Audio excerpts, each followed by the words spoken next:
What causes depression? Depression is a complex disease, and no one knows exactly what causes it. But it can happen for a variety of reasons, and some people have depression during a serious medical illness. Others may have depression because of a big life change, such as a move or the death of a loved one. Some people also have a family history of depression and may feel overwhelmed with sadness and loneliness for no known reason. What are the main causes of depression? Lots of things can increase the chance of depression, including abuse. Physical, sexual, or emotional abuse can make you more vulnerable to depression later in life. Age. If you're elderly, you're at a higher risk of depression. And factors such as living alone and lacking social support can add to that risk. Certain medications. Some drugs, such as one used to treat acne, and the antiviral drug interferon alpha and corticosteroids, can increase your risk of depression. Conflict. If you have frequent personal conflict or dispute with family members or friends, it may make you biologically vulnerable to depression. Death or a loss. Sadness and grief after the death or loss of a loved one, though natural, can increase your risk of depression. Gender. Women are about twice as likely to become depressed. No one is sure why. The hormonal changes that women go through at different times of their lives may play a role. Genes. A family history of depression may increase the risk. It's thought that depression is a complex trait, meaning there are probably many different genes, with each exerting small effects, rather than the single gene leading to disease risk.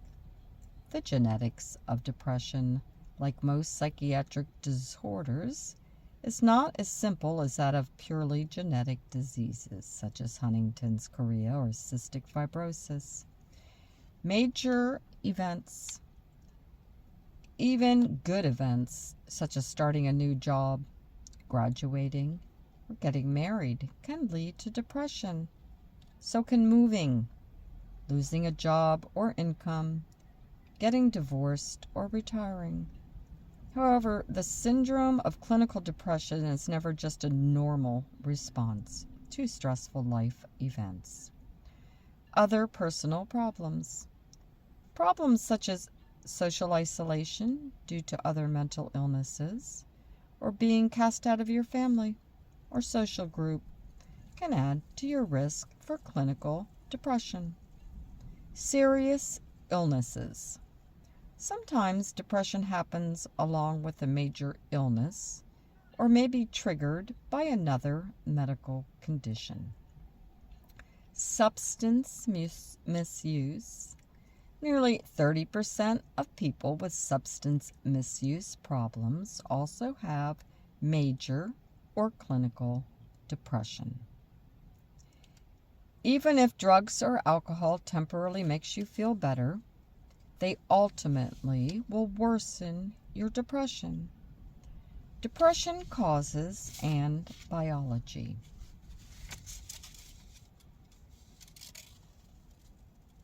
More than those who've never been depressed, a smaller hippocampus has fewer serotonin receptors.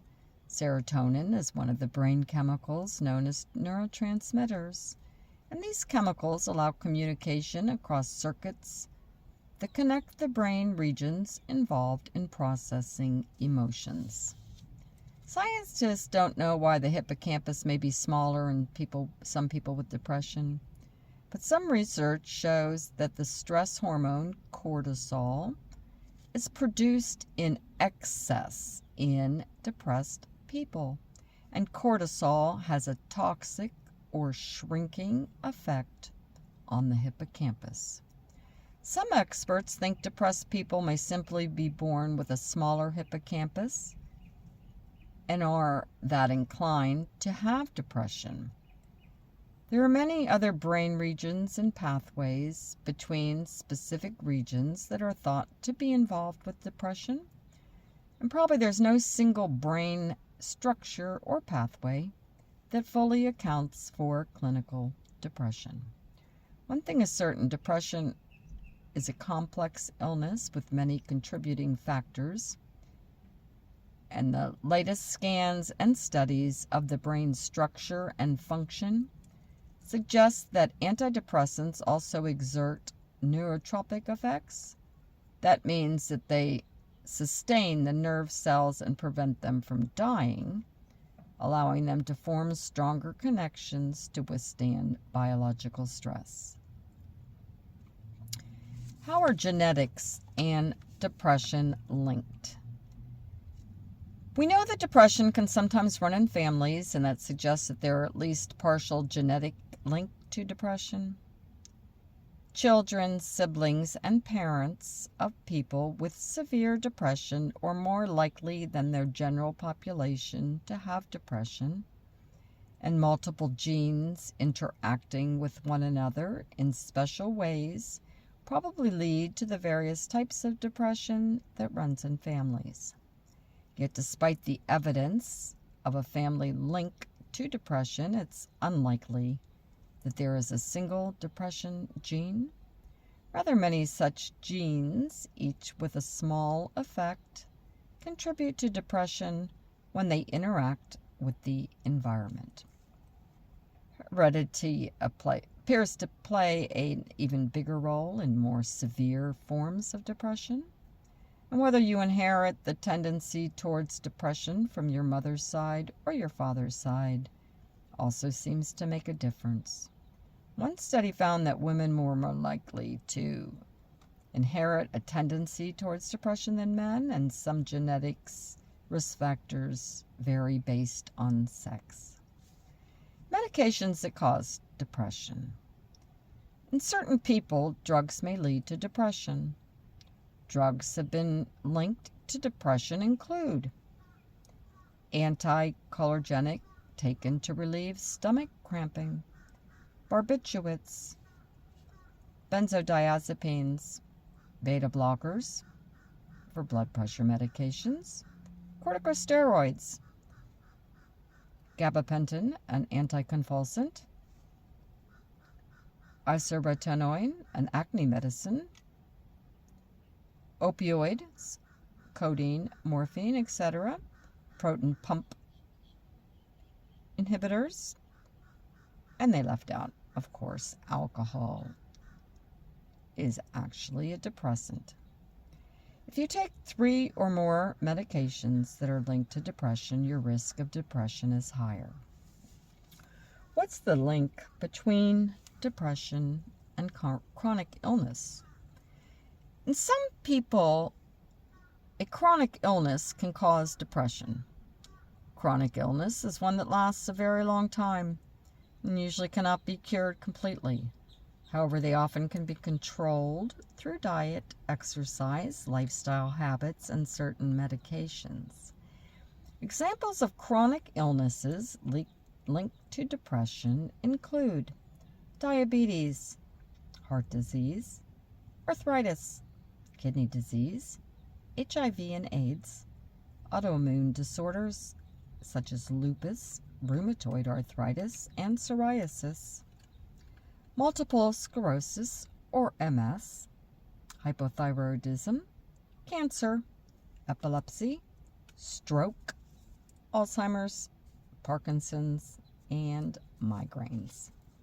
Researchers believe that treating depression may sometimes also help improve the coexisting medical illness. Is depression linked to chronic pain? When pain lingers for weeks or months, it's called chronic. Not only does chronic pain hurt, but it also disturbs your sleep, your ability to exercise and be active, your relationships, and your productivity at work. Chronic pain may also leave you feeling sad, isolated, and depressed. Researchers aren't sure how the link between chronic pain and depression works. They're investigating brain structures, neurotransmitters, and pathways for signaling. They aim to look for treatments that might improve depression linked to chronic pain. There is help for chronic pain and depression. A multifaceted program of medicine, psychotherapy, support groups, and more can help you manage your pain, ease your depression, and get your life back on track. Does depression often occur with grief? Grief is a common, normal response to loss. Losses that may lead to grief include the death or loss of a loved one, the loss of a job, death or loss of a beloved pet. Any other major life change, such as divorce, becoming an empty nester, or retirement, can also cause grief. Grief and major depression can overlap, but there are some differences. For instance, waves of feeling. If you're grieving, you'll probably have periods of intense sadness. And you also have positive memories. When you have major depression, your mood is almost always negative. Self-esteem.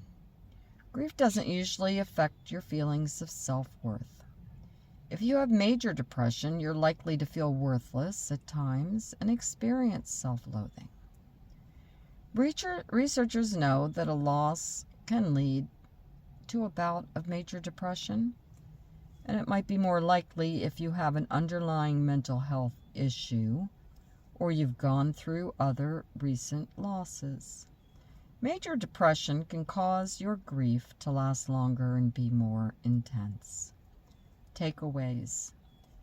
Depression is a complicated condition that has many causes. Researchers have found links to brain structures, family history, medications, other illnesses, and chronic pain. A history of trauma can raise your risk for depression. You're also more likely to have depression if you're older or a woman.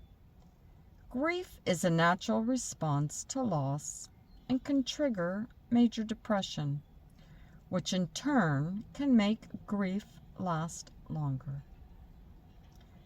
Depression causes frequently asked questions.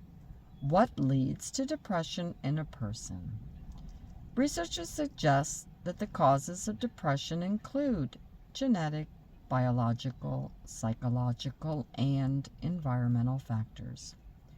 If you're dealing with depression, it probably stems from a combination of factors rather than just one thing. Can depression be caused by someone else? Depression usually doesn't have one single cause, and it's usually the result of several factors. But the kind of support you receive from people around you can influence whether negative effects in your life actually lead to depression.